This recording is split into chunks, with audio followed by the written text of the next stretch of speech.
Allez, dernier exercice, l'exercice 4. Cette fois-ci, on reprend le cube de l'exercice 3 et on va construire la section par le plan MNE. Donc MN, encore une fois, easy, puisque c'est sur la face de droite. Donc on trace la droite. C'est raté. MN, comme ceci.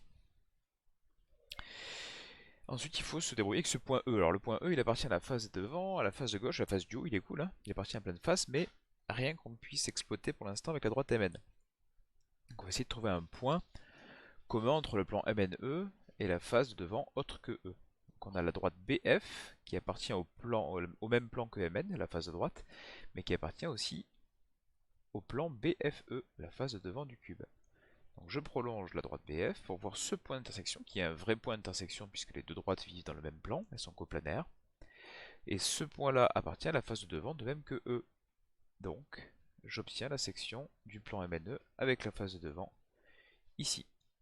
Cette droite-là, c'est la section sur la face de devant. Du coup, le point N appartient aussi à la face du bas, de même que ce point-là. Donc j'ai ici la section sur la face du bas.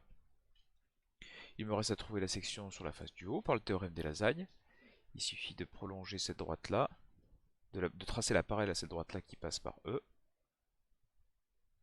Hop, comme la face du haut et la face du bas sont deux faces parallèles, sont portées par des plans parallèles, et le plan MNE va couper ces deux plans en deux droites parallèles.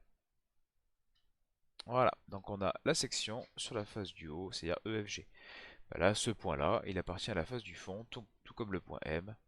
Donc j'obtiens la section sur la face du fond ici. Et là, je me retrouve avec la section du cube par le plan MNE. Vous savez tout.